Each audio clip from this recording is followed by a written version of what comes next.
Hi friends, welcome back to my channel. അപ്പോൾ ഇന്നൊരു cooking വ്ളോഗാണ് കേട്ടോ. അപ്പോൾ എൻ്റെ അമ്മയുടെ സ്പെഷ്യൽ ചേമ്പിലപ്പം എങ്ങനെ ഉണ്ടാക്കണമെന്ന് നോക്കിയാലോ.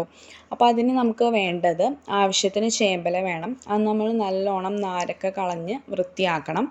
പിന്നെ പരിപ്പും പുളി വേണം 8 എണ്ണം, ഉണക്കമുളക് 15 എണ്ണം, പിന്നെ വേണ്ടത് ഒരു തേങ്ങ, പിന്നെ നമുക്ക് പച്ചരി വേണം, ഒരു 1.5 കിലോ വേണം. അതൊരു 4-5 മണിക്കൂർ വെള്ളത്തിലിട്ട് കുതിർത്തിയെടുത്തത്.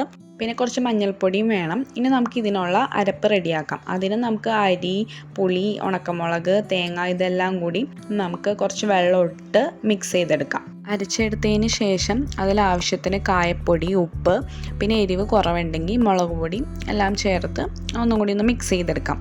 അപ്പോൾ നമ്മൾ ഈ ഒരു ചെമ്പ് ഇഡലി പാത്രത്തിലാണ് നമ്മൾ ഈ ചേമ്പിലപ്പം വേവിക്കാൻ പോണത്. ഉപ്പും മുളക് പൊടിയും നമ്മൾ കുറച്ച് കൂടുതലിടണം കേട്ടോ. അല്ലെങ്കിൽ നമുക്ക് ഈ വെന്ത് വരുമ്പോൾ ഉപ്പും എരിവും കുറവ് പോലെ തോന്നും. അപ്പോൾ കുറച്ച് കൂടുതൽ നമ്മൾ ഇടണം. ഇനി അപ്പോൾ നമുക്ക് ചേമ്പിലപ്പം ഉണ്ടാക്കാൻ സ്റ്റാർട്ട് ചെയ്യാം. അപ്പോൾ എല്ലാം ഇതേപോലെ ഓരോ നമുക്ക് ഇഷ്ടമുള്ള പോലെ വെക്കാം. എന്നിട്ട് ഇതേപോലെ മാവ് പെരട്ടി കൊടുക്കാം. ഇങ്ങനെ വെച്ച് പിന്നെയും ഇതേ പ്രോസസ്സ് ചെയ്യാം. എന്നിട്ട് നല്ലോണം ഇങ്ങനെ ചുരുട്ടി റോളാക്കി എടുക്കാം.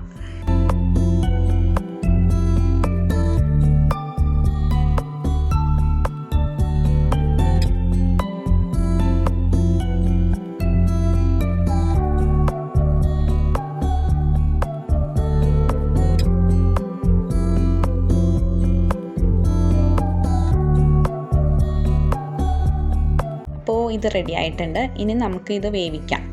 അപ്പോൾ ഇതേപോലെ വാഴയില വെച്ചാൽ അല്ലെങ്കിൽ നേരിട്ട് ഇറക്കി വെച്ചായാലും ഒരു 1.5 മണിക്കൂർ 2 മണിക്കൂർ വേവിച്ചെടുക്കാം. വേണമെങ്കിൽ നമുക്ക് കുക്കറിലിട്ടും വേവിക്കാം കേട്ടോ. ഒരു 2-3 വിസിലെടുത്താൽ മതി.